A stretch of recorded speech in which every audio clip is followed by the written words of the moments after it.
Hello, my name is Julie Dunavant. I found out about Experience UGA because I'm a College of Education ambassador. I'm a special education major, and today I'll be reading to you The Berenstain Bears and the Trouble at School.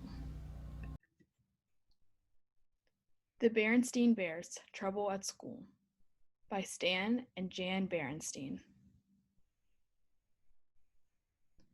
When a problem at school is kept secret too long, it can't grow till a cub thinks that everything's wrong.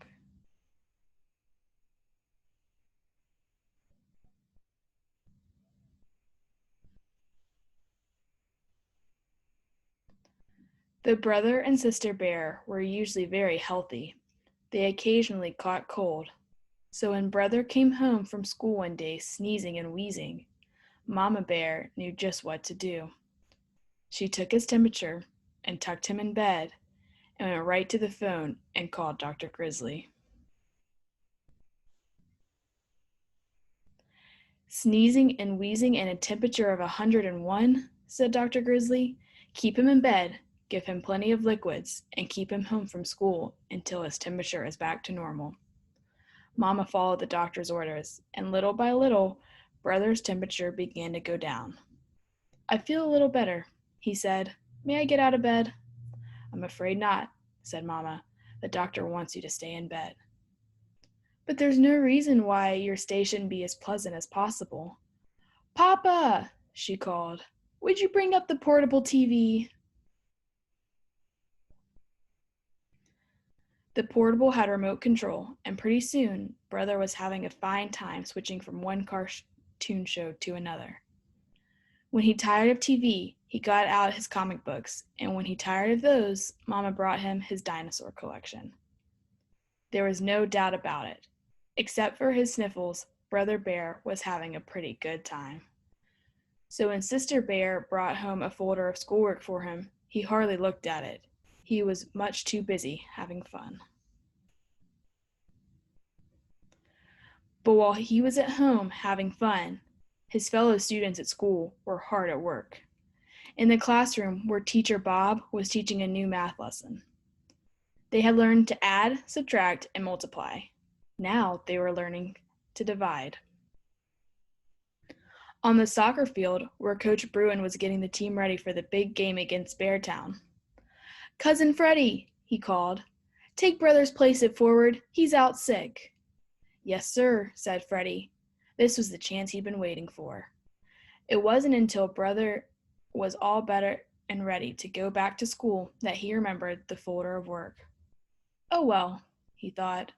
I'll study it on the bus. But that's where he heard about Freddie and the soccer team. He was so upset he forgot all about studying.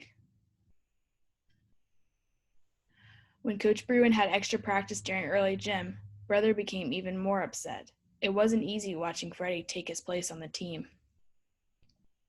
Then, when Brother got back to class, Teacher Bob said, I certainly hope you studied that work folder, because we're going to have a quiz. A quiz? Said Brother. On what?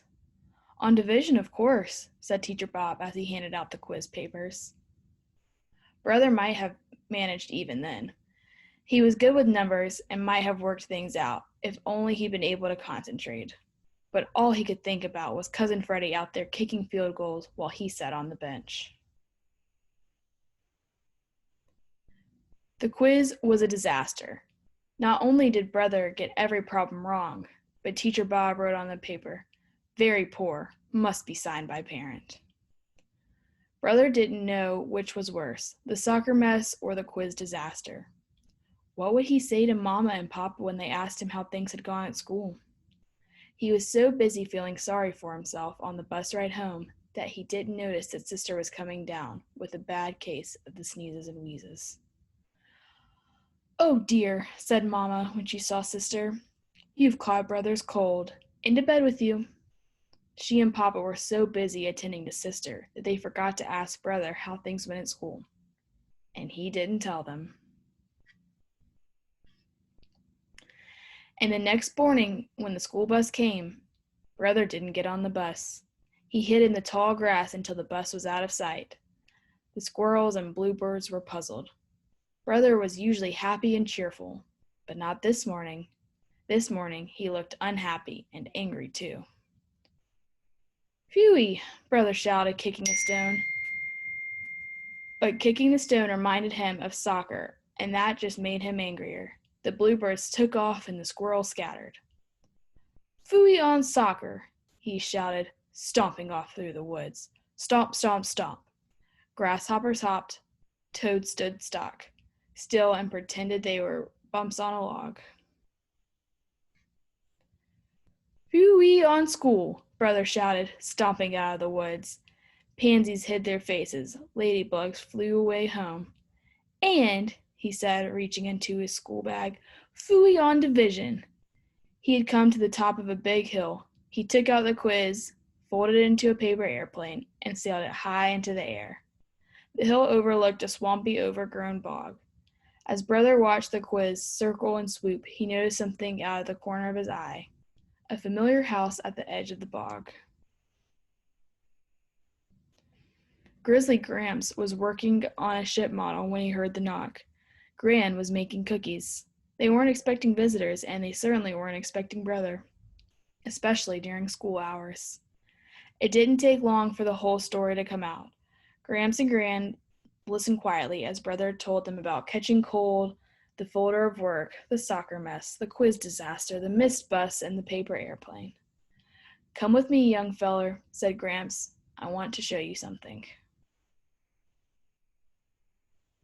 Gramps took Brother by the hand and led him deep into the bog. "There," he said. "That's what I want to show you." It was a very old wagon, sunk almost out of sight in a muddy pond. "How did it get there?" asked Brother. "It wasn't easy," said Gramps. "I went to a lot of trouble getting that old wagon into this swamp." Then, with a twinkle in his eye, he said, "Just the way you did getting in over your head at school." "It happened a long time ago when I took a wrong turn, just the way you did when you didn't study that schoolwork that Teacher Bob sent home. Well, instead of admitting my mistake and backing up, I just pushed ahead until I was so deep there was no getting out." "And you lost the wagon?" said Brother. "Yep," said Gramps. "But I learned a valuable lesson. If you find yourself on the wrong road, don't just keep going until you're in over your head. Back up and start over on the right road." "How am I going to do that?" asked Brother.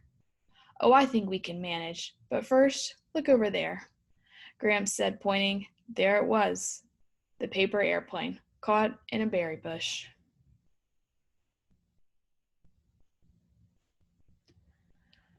"What do you think they'll say?" asked Brother later as they bounced along in Gramps' pickup. "We'll find out soon enough," said Gramps, pulling to a stop in front of the big tree house. "And let's not forget Gran's bag of cookies. They're her finest." Mama and Papa weren't exactly pleased when they heard about the big mess Brother had gotten himself into. But they didn't holler and pound the table either, not even Papa. He looked like he might be going to when he saw the paper he had to sign. Gramps had tried to flatten it out, but it was still pretty wrinkled. "What happened to this?" he asked. "Oh," said Gramps, "it's just sort of got folded a bit." That's when he brought out Gran's cookies. There were 10 of them. "Let's see now," he said. "There are 5 of us counting Sister. So how many cookies do we each get?" "2, of course," said Brother, dividing them up. "Don't look now, young feller," said Gramps with a wink, "but you just divided 10 by 5. "Is that all there is to dividing?" said Brother. "That's all," said Gramps. "Come along," said Mama in a no-nonsense voice. "Where are we going?" asked Brother. "To school," Mama said as they got in the car. "But it's so late," protested Brother.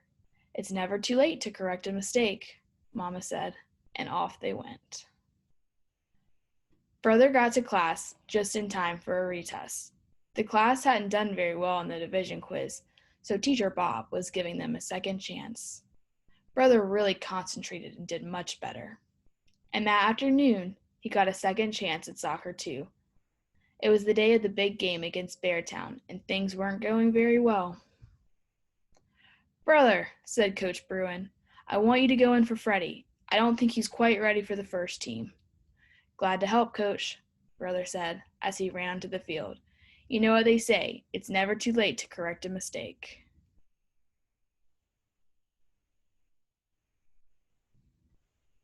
The end.